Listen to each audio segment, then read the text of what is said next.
반갑습니다. 조금 전에 소개를 받은 브리스번에서 온 서상기 목사입니다. 저는 2008년도에 브리스번에서 제일 먼저 세워진 한인교회의 청빙을 받아서 이민을 가게 되었습니다.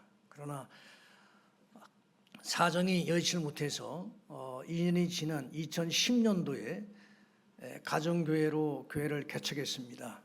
그 교회 이름이 브리스번 베델 장로교회입니다. 그리고 14년을 목회를 하고 지난 2월에 은퇴를 했습니다. 우리 권 목사님은 이번에 여기 와서 작년에 왔을 때 그때 처음 뵙고 이번에 이제 두 번째 뵙게 됐는데 연세도 저하고 같고 갑장입니다. 그리고 여러 가지로 이렇게 대화를 나누는 중에 참 많은 부분에 있어서 이렇게 공감하는 부분도 있고, 그래서 갑자기 친구가 됐습니다. 또 우리 또 가정교회를 하는 목사님들을 만나면 격이 없이 이렇게 마음을 열고 또 금방 친해지는 그런 은혜가 있는데, 우리 권 목사님과 그런 은혜를 함께 나눌 수 있게 되었고 또 이렇게 설교의 자리에 서게 되었습니다. 제가 설교를 시작하기 전에 그 유머 하나를 이야기하겠습니다. 아주 오래전에 목사님들이 이렇게 함께 모여서 대화도 나누고 이렇게 하는 그런 사이트에, 인터넷 사이트에 올라온 그런 유머였습니다. 세월이 지나도 계속 잊혀지지 않고 오히려 이렇게 기억에 새롭게 이렇게 기억이 되어서 신앙적으로 여러 가지 이렇게 좀 생각하게 하는 그런 유머였습니다. 4.5와 5는 0.5 차이입니다. 그래서 4.5는 5보다 0.5 작은 것 때문에 늘 무시를 당하고 좀 이렇게 5가 깔보고 뭐 이러면서 좀 열등의식도 갖게 되고 이렇게 지내다가 어느 날 4.5가 5의 집을 방문을 했는데 평상시에 4.5와 다른 모습으로 방문을 하게 됩니다. 문을 걷어차고 들어가서는 방 안에 있는 5를 향해서 이렇게 소리쳤습니다. 야, 5, 너 일로 나와. 방 안에 있던 5가 목소리를 들어보니까 4.5거든요. 평상시에는 자기한테 꼼짝 못하고 이렇게 그랬던 4.5인데 문을 발로 걷어차질 않나. 와서는 너 일로 나와 이렇게 큰 소리 치질 않나. 그래서 나가서 아주 혼을 내줘야 되겠다. 그러고 이제 문을 열고 나왔습니다. 방문을 열고 나온 그 5를 향해서 4.5가 딱 한마디를 했어요. 근데 그 한마디에 이 5가 졸도하고 말았습니다. 4.5가 뭐라고 그랬느냐면, 야, 나 오늘 점 뺐다. 아직도 못 듣고 계시는 분들을 위해서 제가 설명을 드리자면 4.5가 점을 빼면 몇이 되죠? 45가 됩니다. 졸도할 만하죠? 겨우 0.5 더 많은 것 때문에 큰 소리 치고 얕잡아보고 무시하고 깔보고 그랬는데 자기보다 9배가 더 커진 거예요. 그래서 이 유머가 왜 자꾸 신앙적으로 저한테 무언가를 생각하게 했느냐 하면, 여러분 우리 신앙생활도 마찬가지입니다. 우리 신앙생활도 빼야 할 점을 빼지 못하고 살아가니까 자꾸 기죽고 세상에 대해서 뭔가 이렇게 얕잡아 보이는 그런 삶을 살 수밖에 없는데, 그 점을 빼면 자기의 어떤 그 생각 이상으로 하나님의 은혜를 크게 경험하는 그런 복된 삶을 살 수 있다는 겁니다. 어떤 점을 빼야 할까요? 대표적으로 저는 불순종의 점을 빼야 한다고 생각합니다. 우리가 무기력해 살아가는 이유 중에 하나는 많은 이유가 있을 수 있으나 가장 중요한 이유는 불순종하면서 살기 때문입니다.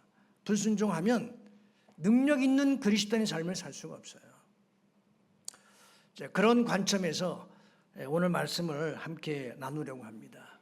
여러분, 파격이라는 말이 있습니다. 사람들의 예상에서 벗어나는 어떤 일이 발생했을 때 파격이라는 표현을 사용합니다. 파격이다, 파격적이다 이런 표현을 쓰죠. 그리스도인들에게는 세상 사람들의 예상을 뛰어넘는 파격적인 무언가가 있어야 합니다. 그런 의미에서 그리스도인은 평범해 보이지만 평범하지 않다고 할 수 있습니다. 사도행전에 나타나는 초대교회나 한국 기독교 초창기엔 이런 파격적인 모습을 그리스도인들에게서 볼 수 있었습니다. 초대 예루살렘 교회를 보면 자기 소유를 팔아서 가난한 사람과 함께 나누는 이런 결단, 이런 삶은 세상 사람들의 생각을 뛰어넘는 파격이었습니다. 그러나 기독교 인구가 훨씬 많아졌음에도 불구하고 이제는 파격적인 모습을 보여주는 그리스도인들을 찾는 것이 쉽지 않습니다. 이것이 오늘 우리 시대의 기독교의 문제라고 할 수 있습니다. 오늘날의 기독교나 기독교인들은 더 이상 파격적이질 않습니다. 예수님의 12제자 공동체를 보면 사람들의 예상을 깨는 파격적인 무언가가 있었습니다. 사람들은요, 끼리끼리 모이는 그런 경향이 있습니다. 정치적 견해가 같은 사람들끼리 모여서 정당을 만들고 추구하는 이익이 같은 사람들끼리 모여서 이익단체를 구성합니다. 예를 들면 의사협회라든지 노동조합이라든지. 그런데 12사도들의 면면을 보면 사람들의 예상을 벗어나는 이상한 조합이라는 생각이 듭니다. 이들이 어떻게 한 공동체를 이룰 수 있었는지 의문이 들기 때문입니다. 끼리끼리가 아니에요. 12사도들의 구성원을 보면 참 다양합니다. 베드로, 요한, 야고보 같은 갈릴리 어부들이 있었고 민족 반역자로 지탄을 받았던 세리가 있었습니다. 반면에 칼을 가슴에 품고 다니면서 세리 같은 민족 반역자를 만났을 때 칼로 찌르는 것이 애국이라고 믿고 있었던 열심당원도 있었습니다. 열심당원은 일종의 테러 집단이에요. 제자들의 조합은 사람들의 예상 크게 벗어나는 세상 사람들의 관점에서도 보면 아주 이상한 조합이었습니다. 이렇게 서로 다른 성향의 사람들이 예수님을 통해서 하나가 되었고 가룟 유다는 예수님을 배신하고 사도의 반열에서 떨어져 나갔지만 나머지 사도들은 모두 예수님을 위해서 하나님의 나라를 위해서 평생을 헌신했고 요한을 제외하고 모두 순교했습니다. 오늘 본문 우리에게도 잘 알려진 다윗과 골리앗의 싸움에는 결과를 충분히 짐작할 수 있는 뻔한 싸움인데 예상을 뒤집는 파격적인 결과가 있었습니다.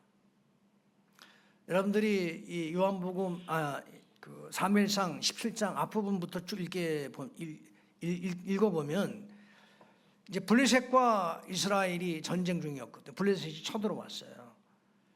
그래서 이 전쟁에 다윗이 8형제인데 다윗이 막내입니다. 위로 3형이 이 전쟁에 참전 중이었습니다. 다윗의 큰 형님인 엘리압이 전쟁터에 와서 기웃거리는 다윗을 못마땅해 하면서 꾸짖는 것을 보면 가족조차도 다윗이 골리앗을 이기리라고는 전혀 상상하지 못했습니다. 사무엘상 17장 28절에 보면 큰형 엘리압이 다윗이 사람들에게 하는 말을 들은지라 그가 다윗에게 노를 바라 이르되 네가 어찌하여 이리로 내려왔느냐 들에 있는 양들을 누구에게 맡겼느냐 나는 네 교만과 네 마음의 완악함을 아노니 네가 전쟁을 구경하러 왔도다. 그러니까 형조차도 다윗이 이렇게 야단치고 책망하고 있습니다. 네가 전쟁 구경하러 왔지. 그런 다윗이 골리앗과 싸워 이기리라고는 전혀 상상하지 못한 거죠. 사울 왕도 처음에는 싸움을 만류했습니다. 사무엘상 17장 33절에 보면 사울이 다윗에게 이르되 네가 가서 저 블레셋 사람과 싸울 수 없으리니 너는 소년이요 그는 어려서부터 용사임이니라. 세번역에 보면 저희 교회는 그 세번역을 쓰고 있습니다만 세번역 이렇게 되어 있습니다. 그러나 사울은 다윗을 말렸다. 그만두어라. 네가 어떻게 저자와 싸운단 말이냐. 저자는 평생 군대에서 뼈가 굵은 자이지만 너는 아직 어린 소년이 아니냐. 하나님의 사람들에게는 파격이 있습니다. 그러나 그 파격은 우연히 발생하지 않아요. 준비된 자들에게 파격의 역사가 있습니다. 그럼 어떤 사람들에게 이런 파격적인 사건, 파격적인 일들이 발생하는지를 오늘 본문을 통해서 살펴보려고 합니다. 다윗이 골리앗과 싸워 이긴 이 이야기는 기독교인이 아닌 세상 사람들에게도 잘 알려져 있는 내용입니다. 다윗과 싸웠던 블레셋의 장수 골리앗은 거인이었습니다. 성경은 골리앗의 키를 17장 4절에 보면 6규빗하고도 한 뼘이나 더 되었다고 표현하고 있는데, 우리가 사용하는 계량 단위로 계산하면요, 약 3m 정도 됩니다. 키가 한 3m 되는 거예요. 아마도 골리앗은 지구상에 존재했던 인물들 중에서 가장 컸던 사람이 아닐까, 그렇게 추정할 수 있습니다. 그런 골리앗이 이끄는 블레셋의 군대가 이스라엘로 쳐들어왔습니다. 골리앗은 이스라엘의 군대를 모욕하면서 고함을 지르고 도전했지만 이스라엘의 군대 중에 그 누구도 맞서지 못하고 두려워서 떨기만 했어요. 그 당시 다윗은 성인이 아니었습니다. 나이 어린 청소년이었어요. 다윗은 아까도 말씀을 드린 것처럼 나이가 어려서 전쟁에 참여할 수가 없었습니다. 참전할 수가 없었습니다. 나이가 만 20세가 되지 못했던 그런 때였고, 그리고 막내였다는 것을 감안하면 한 15살, 많아야 15살 정도였을 것으로 그렇게 추정이 됩니다. 다윗은 아버지 이새의 심부름으로 전쟁터로 가면서 형들에게, 전쟁에 참전하고 있는 형들에게 음식을 날라다 주었습니다. 그러다가 골리앗이 고함을 치면서 이스라엘의 군대를 모욕하는 장면을 목격하게 되었는데, 두려워 떠는 이스라엘의 군대와 달리 다윗은 자기가 싸우겠다고 나선 거예요. 그래서 왕 앞에 불려갔습니다. 전부 다 벌벌 떨고 있는데 누군가가 싸우겠다고 나서니까 왕이 보자고 한 거예요. 그래서 왕 앞에 불려갔는데 왕이 보니까 어린 소년이거든요. 그래서 말렸어요. 그러나 다윗은 사울왕을 설득해서 골리앗과 싸우러 나갔고, 잘 아시는 바와 같이 기적 같은 승리를 일궈냈습니다. 다윗이 골리앗을 죽이자 이스라엘은 블레셋과의 전투에서 압승을 거두게 됩니다. 우리는 다윗의 승리를 기적 같은 승리라고 말합니다. 너무나 파격적인 사건이었기 때문입니다. 그러나 다윗의 이 파격적인 승리에는 그럴 만한 이유가 있었어요. 이길 수밖에 없는 승리의 비결이 있었습니다. 그것이 무엇인지를 함께 나누려고 합니다. 그 이유는 다윗에게 분명한 신앙적 정체성이 있었다는 겁니다. 여러분, 정체성이라는 말 많이 들어보셨죠? 아이덴티티라는 말, 정체성이라는 말은 자신이 누구인지를 인식하는 것을 말합니다. 정체성이 분명하다는 말은 자기가 누구인지를 분명히 아는 것을 의미합니다. 이것이 신앙인에게 매우 중요합니다. 골리앗을 보고 두려워한 이스라엘 군대, 그 군대와 골리앗의 모욕하는 말에 분노하고 맞싸우겠다고 나선 다윗의 다른 점이 무엇일까요? 벌벌 떠는 그 이스라엘 군대와 싸우겠다고 나선 그 다윗의 다른 점이 무엇일까요? 다윗 외에 다른 이스라엘 그 군대, 이스라엘 사람들은 하나님을 믿지 않는 불신자들이었습니까? 이렇게 말할 수 있습니다. 사울 왕을 위시해서 모든 이스라엘 병사들에게는 신앙적 정체성이 없거나 아주 희미했다는 거예요. 신앙적 정체성이 없다는 말은 믿음이 없다는 말과 같습니다. 그러나 이 말은 여러분들이 잘 이해하셔야 합니다. 예수를 믿습니까? 라고 이렇게 물었을 때 예수를 믿는다고 대답하면 우리는 믿음이 있다고 말합니다. 이스라엘 사람들에게도 그런 믿음은 있었습니다. 이스라엘 사람들은 난지 8일 만에 할례를 받은 모태신앙인들입니다. 그들은 하나님을 믿었습니다. 그런 의미에서 믿음이 있었다고 말할 수 있어요. 그들이 야훼 하나님의 존재를 몰랐거나 부정하지 않았습니다. 그들은 분명히 하나님의 존재를 믿었습니다. 그런데 왜 믿음이 없다고 말하는 것일까요? 삶으로 표현되고 고백되는 믿음이 없다는 거예요. 신앙적 정체성이 없다는 말은 바로 삶으로 표현되고 고백되는 믿음이 없다는 말과 같은 말입니다.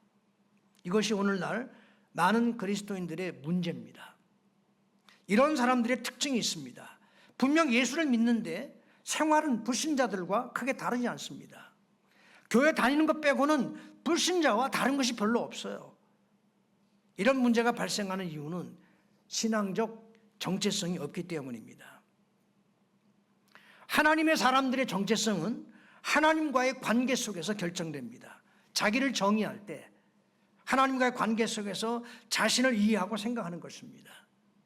하나님과의 관계를 고려하지 못한 채 자신이 어떤 사람인지 이해하거나 설명한다면, 예를 들어서 어디서 살았는지, 어디서 성장했는지, 어디서 공부했는지, 어떤 직업을 갖게 되었는지, 어떤 경험과 어떤 장점들을 가지고 있는지, 그래서 무엇을 잘하는지, 어떤 약점을 가지고 있는지, 성격은 어떤지, 아이들은 몇 명이나 되는지, 이런 것들만 나열을 한다면, 물론 이런 것들도 정체성의 일부이긴 해요. 그런데 자기를 이야기할 때, 자기를 설명할 때 이런 것들만 이야기한다면 그리스도인으로서의 정체성이 결여되어 있는 겁니다. 그래서 많은 경우에 한 직장에서 오랫동안 함께 직장 생활을 했는데도 교인이라는 사실을 한참 후에 알게 되거나 아예 모르고 지내는 경우도 허다합니다. 참 신앙인은 어디에서나 자신이 그리스도인이라는 것을 숨길 수가 없어요. 정체성을 숨길 수가 없어요. 그래서 바울 사도는 그리스도인의 향기라고 그랬습니다. 냄새가 난다는 거예요. 예수 믿는 사람들은 냄새가 나요. 어디서 무엇을 하든지 냄새가 난다는 겁니다. 그릇에 무엇이 담겨 있느냐에 따라서 냄새가 결정됩니다. 그릇에 된장국이 담겨 있으면 된장국 냄새가 나죠. 그릇에 향수가 담겨 있으면 향기가 나는 겁니다. 질그리신 우리 안에 그리스도가 계신다면 예수의 냄새, 신앙의 향기가 날 수밖에 없어요. 또 바울 사도는 우리를 그리스도의 편지라고 그랬습니다. 말과 태도와 생각과 행동의 메시지가 그리스도의 메시지가 드러나기 때문에 우리를 보고 그리스도의 편지라고 말한 거예요. 그래서 그리스도인들은 걸어다니는 전도지입니다. 그 사람의 삶을 보면 그리스도께서 말씀하시는 게 무엇인지를 알 수 있다는 것이죠. 그래서 그리스도의 편지다라고 그렇게 말을 했습니다. 그런 의미에서 하나님과의 관계 속에서 자신을 이해하고 있는 사람들, 신앙적 정체성이 분명한 사람들은 특별합니다. 왜 특별합니까? 자신의 한계 때문에 낙심하지 않습니다. 가진 것이 없어도 지혜와 지식이 부족하고 인간적으로 똑똑하지 못하고 어리석다는 생각이 들어도 세상적으로 비천해 보여도 자랑할 것이 없어도 그런 것들 때문에 주눅들거나 열등감에 사로잡히지 않습니다. 왜냐하면 함께 하시는 하나님이 전능하신 분이시기 때문입니다. 그 전능하신 하나님께서 함께 하신다면 우리의 연약함은 전혀 문제가 되지 않습니다. 전능하신 주님 우리를 돕는 분이신데 무엇이 두렵겠습니까? 바울 사도는 고린도에 편지를 쓰면서 이렇게 말했습니다. 고린도전서 1장 26절부터 28절에 보면 형제들아 너희를 부르심을 보라. 육체를 따라 지혜로운 자가 많지 아니하며 능한 자가 많지 아니하며 문벌 좋은 자가 많지 아니하도다. 그러나 하나님께서 세상에 미련한 것들을 택하사 지혜 있는 자들을 부끄럽게 하려 하시고 세상에 약한 것들을 택하사 강한 것들을 부끄럽게 하려 하시며 하나님께서 세상에 천한 것들과 멸시받는 것들과 없는 것들을 택하사 있는 것들을 폐하려 하시나니. 처음에 복음이 전파되었을 때 그리스도인 된 사람들이요, 그 시대에 대부분 다 평민 아니면 천민들이었습니다. 상중 사람들이 예수를 믿지 않았어요. 우리 한국도 마찬가지고요. 처음 예수 믿은 사람들, 지혜로운 사람들이 별로 없었습니다. 능한 사람들이 별로 없었습니다. 문벌 좋은 사람들이 별로 없었습니다. 미련한 자들이었으나 오늘 말씀해 보면 하나님께서 세상에 미련한 자들을 택하사 지혜 있는 자들을 부끄럽게 하려 하셨다. 세상 약한 자들을 택하사 강한 자들을 부끄럽게 하려 하셨다. 세상에 천한 것들과 멸시받는 것들을 택하사 있는 것들을 피하려 하셨다. 그렇게 말씀하셨습니다. 그래서 이렇게 결론을 내렸어요. 고린도서 1장 25절. 자, 1장 25절 다 같이 함께 시작. 하나님의 어리석음이 사람보다 지혜롭고 하나님의 약하심이 사람보다 강하니라. 여러분, 이 말씀 이해가 되세요? 하나님에게 어리석음이 있습니까? 도대체 하나님의 어리석음이 도대체 무슨 의미예요? 어떻게 하나님에게 어리석음이 있을 수 있어요? 하나님에게 약함이 있습니까? 하나님의 약하심이 사람보다 강하다고 그랬는데 하나님께 약함이 있습니까? 이게 도대체 무슨 의미일까요? 자, 오늘 말씀에 등장하는 다윗을 보겠습니다. 다윗이 그랬어요. 다윗은 거인이 아니었습니다. 오히려 그는 아직도 더 신체적으로 성장해야 할 청소년이었습니다. 물론 다윗이 비록 나이는 어려도 신체적으로 약했다고 볼 수는 없어요. 나중에 이제 말씀을 드리겠습니다만은 다윗이 약한 아이는 아니었습니다. 그러나 분명한 것은 골리앗과 비교하면 신체적인 조건에서 비교가 되지 않습니다. 골리앗에 비하면 다윗은 약함이었습니다. 그러나 다윗이 확신한 것이 이것입니다. 바울의 표현을 빌리자면 하나님의 약함이 사람의 강함보다 더 강하다. 다윗은 신체적으로 골리앗보다 약했지만 하나님이 함께 하시는 약함이었습니다. 하나님이 함께 하시면 아무리 약해도 문제가 되지 않습니다. 왜냐하면 그 어떤 인간의 약함도 하나님의 약함, 하나님이 함께 하시는 약함을 이기지 못하기 때문입니다. 이것을 인식하고 있었다는 점에서 다윗은 그 시대의 사람들과 분명히 달랐어요. 다윗이 골리앗과 맞서면서 했던 말을 들어보십시오. 오늘 우리가 읽었던 말씀입니다만 45절부터 47절 제가 다시 한번 읽겠습니다. 다윗이 블레셋 사람에게 이르되 너는 칼과 창과 단창으로 내게 나오거니와 나는 만군의 여호와의 이름 곧 네가 모욕하는 이스라엘 군대 하나님의 이름으로 네게 나아가노라. 오늘 여호와께서 너를 내 손에 넘기시리니 내가 너를 쳐서 네 목을 베고 블레셋 군대의 시체를 오늘 공중의 새와 땅의 들짐승에게 주어 온 땅으로 이스라엘에 하나님이 계신 줄을 알게 하겠고 또 여호와의 구원하심이 칼과 창에 있지 아니함을 이 무리에게 알게 하리라. 전쟁은 여호와께 속한 것인즉 그가 너희를 우리 손에 넘기시리라. 동의하시면 아멘. 난 제가 감리교회에서 설교한 적이 별로 없습니다. 제가 예장 고신 출신 목사거든요. 우리 교인들이 너무너무 아멘을 안 해요. 물론 제가 잘못 가르쳐서 잘못 교육시켜서 그런 점도 있긴 합니다만 너무너무 아멘을 안 해서 제가 아멘을 유도합니다. 동의하시면 아멘. 그럴 때 이제 아멘해요. 근데 여러분들이 똑같네요 보니까. 다윗은 전쟁에서 이기고 지는 것이 사람이 지는 무력으로 결정되는 것이 아니라 하나님 손에 달려있음을 선포했습니다. 하나님의 절대 주권에 대한 위대한 신앙 고백이에요. 어떻게 한낱 소년이었던 다윗에게 이런 깊은 신학적 통찰력이 가능할 수 있었는지 놀라울 뿐입니다. 정말 파격입니다. 이런 의미, 골리앗 너는 칼창 단창을 의지하지만 나는 이 싸움에서 전쟁을 주관하시는 만군의 하나님을 의지한다. 이 선포는 승리가 하나님께 있으며 그 하나님과 함께 하시는 다윗 자신과 이스라엘이 승리할 수밖에 없다는 고백적 선포였습니다. 그 하나님이 내 편이시기 때문에 나의 약함이 더 이상 이 싸움에서 문제가 되지 않는다. 그런 믿음의 고백이었습니다. 너는 강하고 나는 약하지만 너의 강함이 나의 약함을 이기지 못하는 것이다. 왜냐하면 나는 하나님이 함께 하시는 하나님의 약함이기 때문이다. 이것이 다윗이 가지고 있었던 믿음이었습니다. 여러분, 우리도 마찬가지잖아요. 나를 생각하면 내가 얼마나 어리석고 얼마나 연약하고 얼마나 부족하고 그걸 뼈저리게 느끼지 않습니까?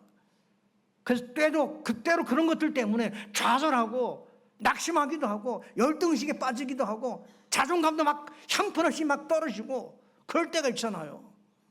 그럴 때 여러분, 오늘 바울이 우리에게 말씀한 것. 하나님의 약함이 사람의 강함보다 더 능하다고, 사람보다 더 강하다고 그렇게 고백한 말. 여러분도 약하지만 하나님이 함께 하십니다. 전능하신 하나님이, 이 세상 만물을 창조하신 하나님, 지혜가 한이 없으신 하나님, 그 하나님이 독생자 예수 그리스도 아낌없이 내어준 만큼 우리를 사랑하사 우리와 함께 하시기 때문에 나의 약함이 문제가 되지 않는다는 거예요. 물론 내가 약한 줄 모르고 교만해서 그냥 내 힘으로 뭔가를 하려고 하면 결국은 문제에 부딪힐 수밖에 없을 겁니다. 난관에 부딪힐 수밖에 없을 겁니다. 그러나 나는 약하지만, 허물이 많고 부족하지만 나와 함께 하시는 하나님, 나를 붙드시고 나를 쓰시고 나를 인도하시는 그 하나님, 하나님의 전능하심을 바라보면 나의 약함이 더 이상 문제가 되지 않는다는 것, 이것을 확신하고 살아가는 저와 여러분들이 되시기를 예수님 이름으로 축원합니다. 그래서 정체성이 분명한 믿음의 사람들은요, 눈에 보이는 환경에 휘둘리지 않아요. 눈에 보이지 않지만 태산 같은 위대함과 든든함으로 당신의 백성들을 지키시고 보호하시는 하나님의 실존을 경험하기 때문입니다. 세상은 골리앗처럼 거대합니다. 세상은 그 가지고 있는 힘으로 하나님의 백성들을 위협하고 공격합니다. 경제적인 문제로, 자녀의 문제로 공격하고 하나님의 백성들을 왕따시키고 위협합니다. 그래서 세상이 굴복시키려고 합니다. 하나님의 백성의 정체성을 버리고 세상의 가치관과 풍성을 따르게 합니다. 제가 이 관악구 신림동에서 9년 동안 목회를 했습니다. 그때 같이 사역했던 여든사님이 저보다 12살이 더 많으신 여든사님이 저와 함께 사역을 하셨는데 평생 한 번도 결혼하시지 않고 독신으로 사신 분이에요. 그러다가 이제 제가 있을 때 은퇴를 하셨어요. 은퇴할 즈음에 아파트 청약을 신청했는데, 이제 이런 분들이 아파트 청약을 신청하면 영순이라고 그러더라고요. 그래서 금방 당첨이 돼서 중도금을 붓게 됐습니다. 그러나 중도금 붓는 것이 나중에 이제 감당하기 어려워서 그냥 팔려고 내놨어요. 사겠다는 사람이 나타나서 계약이 성립되었는데, 문제는 복덕방에서 계약서를 쓸 때 원래 사고 파는 가격보다 낮은 가격으로 계약서를 쓰자고 제안했습니다. 그래서 전도사님 왜 그러냐 물어봤어요. 그랬더니 그래야 세금을 적게 낸다는 거예요. 그래서 이 전도사님이 그 말 때문에 고민을 했어요. 며칠 고민을 하다가 복덕방에 전화를 걸어가지고 팔지 않겠습니다 라고 통지를 했습니다. 그러자 그 매입자가 그 얘기를 듣고 이제 전도사님한테 전화를 한 거예요. 왜 팔지 않으려고 하느냐. 그래서 이 전도사님이 내가 교회 전도사인데 가짜 계약서를 쓴다는 것은 결국 거짓말하는 것이고 탈세하는 것인데 그렇게 하면서까지 매매를 하고 싶지 않습니다. 이렇게 대답을 했습니다. 그러자 그 매입자와 저도 교회 집사인데 요즘 집 매매 다 그렇게 합니다. 그러니 전도사님 너무 그런 것 때문에 이렇게 마음 쓰시지 마시고 그냥 파세요. 이렇게 얘기하더라는 거예요. 여러분, 세상은요 거대한 골리앗처럼 돈으로 크리스찬의 신앙을 위협합니다. 그래서 많은 크리스찬들이 돈 몇 푼의 신앙을 팔고 있어요. 전혀 파격적이지 않아요. 세상 사람들의 수준도 못 따라가요. 어떤 때는. 일제시대 때 우리 교단에 박장론이라는 분이 계셨습니다. 아들이 3명 있었어요. 잘 아시는 바와 같이 일제가 우리 한국 사람들의 이 정신을 완전히 말살하기 위해서 한국말 못 쓰겠죠. 참시개명, 성을 전부 일본식으로, 이름을 다 일본식으로 바꾸겠습니다. 그 다음에 강요한 게 신사참배예요. 일본의 국조신에게 다 참배를 하도록 신사참배를 강요했습니다. 그래서 어느 정도까지 이제 가게 됐느냐면 학교 다니는 아이들이 신사참배를 하지 않으면 학교를 다닐 수 없게 됐어요. 학교를 계속 다니려면 신사참배를 해야 돼요. 그래서 장로님이 아들이 3명 있었는데 고민을 한 거예요. 어떻게 해야 되나. 고민 끝에 이 장로님 자기 아들 3명 신서 참배 안 시키려고 3명 다 퇴학시켰어요. 잣대를 시켰어요. 너희들 이제 학교 다니지 마라. 자퇴서 내고 전부 다 스스로 학교를 퇴학했어요. 요즘 젊은 학부모의 눈으로 보면 이 장로님 광신자입니다. 그 시대는 학교 교육이 전부예요. 요즘처럼 뭐 대안교육, 대체교육이 있지만 뭐 학원도 있고 뭐 다양하게 학교를 못 가면 따르게 공부할 수 있는 그런 기회가 있잖아요. 그 시대는 학교 교육이 전부였습니다. 근데 퇴학을 시켜버린 거예요. 요즘 젊은 학부모의 눈으로 보면 이 장로님이 정상적으로 보이겠어요? 그러나 저는 이 아버지 장로님의 마음이 어땠을까를 생각해 보았습니다. 얼마나 가슴이 아팠을까요? 아마도 아버지 장로님 정말 간절한 마음으로 눈물의 기도를 하나님께 드렸을 것 같습니다. 하나님 말씀에 불순종할 수 없어서 아들 셋 모두 퇴학시켰습니다. 그런데 제 마음이 너무 아픕니다. 이제 제가 아이들에게 해줄 수 있는 것 없으니까 하나님께서 맡아주세요. 그렇게 기도하지 않았겠어요? 자, 그럼 아버지가 퇴학시킨 세 아들이 모두 쫄딱 망했을까요? 여러분, 이 세 분이요, 이 퇴학당한 세 아들 전부 우리 교단에 아주 영향력 있는 목사님들이 되셨습니다. 첫째 아들은 그 당시 이제 그 선교사들이 세운 그 교회에서 교육을 시켰는데 세상 교육과 같은 그런 교육을 같이 시켰어요. 돈 없고 이제 공부할 수 없었던 가난한 아이들을 불러다가 그걸 성경 공립학교인가 아마 그랬을 거예요. 거기서 공부를 한 거예요. 그러니까 문교부에서 학력 인정하는 그런 과정이 아니죠. 그러나 그 공부를 마치고 다 신학교를 갔는데 장남은 언어에 특별한 재능이 있어서 헬라어와 히브리어를 아주 특출나게 잘했습니다. 그래서 신학교 교수가 됐어요. 둘째 아들은 우리 교단의 총회장을 하셨습니다. 셋째 아들도 부산의 제일영도교회라고 굉장히 영향력 있는 큰 교회였었는데 그 교회를 목회하시다가 돌아가셨습니다. 그분의 아들도 목사인데 제 후배입니다. 장남은 그 장남의 아들도 목사인데 미주노에서 목회를 하셨고 총회장을 역임하셨던 분이세요. 그분의 아들도 3대가 목사예요. 그 집안에 목사가 얼마나 많은지 몰라요.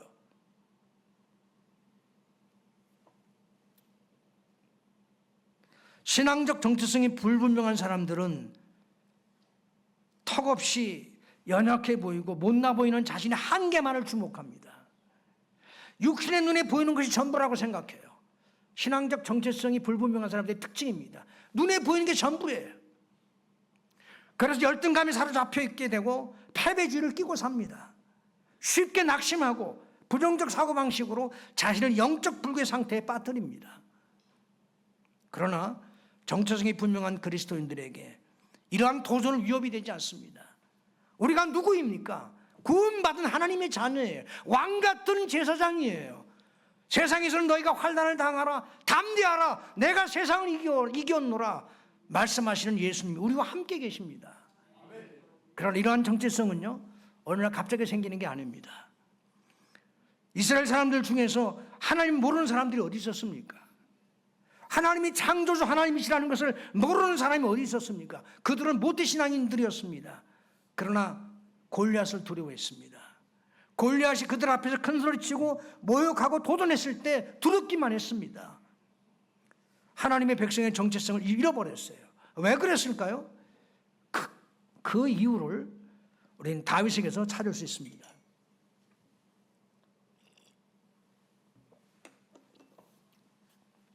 다윗은 평상시 그의 삶의 현장에서 하나님의 백성의 정체성이 생활화되어 있는 사람입니다. 다시, 다윗은 평상시 그의 삶의 현장에서 하나님의 백성의 정체성이 생활화되어 있는 사람이었습니다. 하나님의 백성의 정체성이 생활화되었을 때 나타나는 현상이 바로 뭐냐면 간증이에요. 간증. 그래서 간증이 중요합니다. 여러분, 목장, 영도교회도 가정교회니까 목장 모임할 때 가장 중요한 게 뭡니까? 나눔이잖아요, 나눔. 뭘 나눕니까? 나눔의 내용이 무엇입니까? 나눔의 내용이 간증이에요.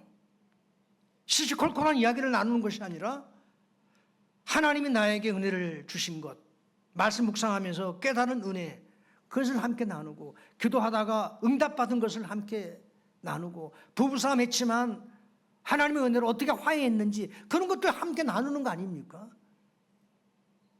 힘들고 어려운 그런 인생의 고달픈 문제들, 그거 때문에 괴로워하고 답답했는데 어떻게 믿음으로 극복했는지, 어떻게 하나님의 도우심으로 극복했는지, 그거 나누는 거 아니겠습니까?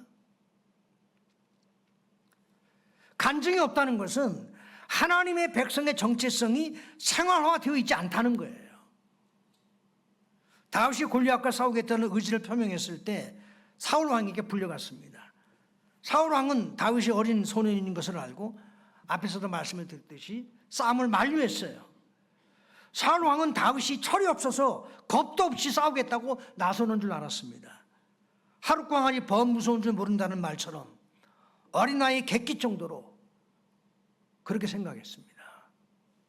그런 사울을 다윗이 어떻게 설득했습니까? 다윗은 그의 생활 속에서 경험한 하나님을 이렇게 간증합니다. 사무엘상 17장 34절부터 37절 제가 읽겠습니다. 그러나 다윗은 굽히지 않고 사울에게 말하였다. 임금님의 종인 저는 아버지 양떼를 지켜왔습니다. 사자나 곰이 양떼에 달려들어 한 마리라도 물어가면 저는 곧바로 뒤쫓아가서 그놈을 쳐 죽이고 그 입에서 양을 꺼내어 살려내곤 하였습니다. 그 짐승이 저에게 덤벼들면 그 톡쇠임을 붙잡고 때려 죽였습니다.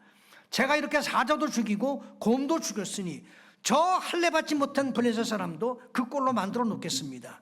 살아계신 하나님의 군대를 모욕한 자를 어찌 그대로 두겠습니까? 다윗은 말을 계속하였다.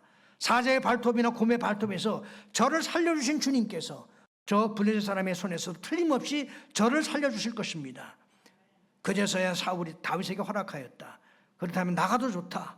주님께서 너와 함께 계시기를 바란다. 이렇게 자신의 생업의 현장에서, 목장에서 사자와 곰과 목숨을 건 싸움을 벌일 때 하나님의 보호하심과 인도하심을 경험했기에 골리앗과 싸우겠다고 나설 수 있었습니다. 다시 한번 다윗의 간증을 들어보세요. 사자의 발톱이나 곰의 발톱에서 저를 살려주신 주님께서 저 블레셋 사람의 손에서도 틀림없이 저를 살려주실 것입니다. 이런 생활 속에 간증이 있었기에 다윗은 이스라엘 모두가 두려워했던 골리앗이 두렵지 않았던 겁니다. 그리고 그 위에도, 이 싸움 위에도 다윗은 한평생 파란만장한 삶을 살았지만 여호와는 나의 목자시니 내게 부족함이 없다라고 고백하는 삶을 살 수 있었고, 내가 사망의 음침한 골짜기로 다닐지라도 해를 두려워하지 않을 것은 주께서 나와 함께 하심이라, 그렇게 고백하는 삶을 살 수 있었습니다. 우리 그리스도인들에게 간증, 나눔이 중요한 이유가 여기에 있습니다. 나눔은, 간증은 하나님의 백성의 정체성이 생활화되도록 하는 훈련이에요. 간증이 교회의 문화여야 하는 이유가 바로 여기에 있습니다. 먼저 가정에서 부모님들이 자녀들과 함께 받은 은혜를 나누세요. 밥상머리에서, 물론 요즘 애들하고 같이 밥 먹는 시간이, 기회가 별로 많지 않다고 생각합니다. 그러나 일주일에 한 번 정도는 밥상머리에서 아이들하고 함께 밥을 먹으면서 식사를 하면서, 좀 처음에는 어색하겠지만 여러분들이 퀴티하면서 받은 은혜가 있다면 아이들에게 그걸 나누는 겁니다. 기도하다 응답받은 거 있으면 그걸 아이들과 함께 나누는 겁니다. 가정 안에서 제자 훈련이 이루어져야 그 아이들에게 신앙이, 다음 세대의 신앙이 전수가 됩니다. 제가 요즘 자주 듣는 한국교회 비극적인 현실, 교인이 장년교인이 2,000명인데 주일학교가 100명이 안 된대요. 그런 교회가 수두룩합니다. 여러분, 한국교회는 지금 다음 세대 신앙을 전수하는 일에 실패하고 있습니다. 부모는 교회 나오지만 자녀들은 교회를 나오지 않습니다. 앞으로 20년만 지나면 한국교회가 텅텅 비게 될 것입니다. 백발이 성성한 노인들만 앉아있을 겁니다. 가정에서 아이들을 붙들고 여러분들이 경험한 하나님을 나누십시오. 간증이 생활화되어야 되어야 합니다. 그래야 하나님의 백성의 정체성을 가지고 살 수 있어요. 목장에서도 마찬가지입니다. 처음에는 힘들고 어렵겠지만, 어색하겠지만, 여러분들 일주일 동안 제가 아까 말씀드린 것처럼 받은 은혜를 나누세요. 꼭 뭐 좋은 얘기만 하라는 얘기 아닙니다. 뭐 간증이 꼭 뭐 죽을 뻔했다 살아난 이야기, 쫄딱 망했다가 뭐 다시 성공한 얘기, 그런 이야기만 간증이 아니에요. 일상생활 속에서 하나님 매 순간 우리가 함께 하시지 않습니까? 함께 하신 그 하나님을 이야기하라는 말씀입니다. 그 하나님이 나와 함께 하셨다는 것이 전혀, 아무리 일주일 생활을 되돌아봐도 하나님이 나와 함께 하신 것을 내가 전혀 인식하지 못하고 있다면 우리 하나님의 정체성을, 하나님의 백성의 정체성을 잃어버리고 한 주간 산 거예요.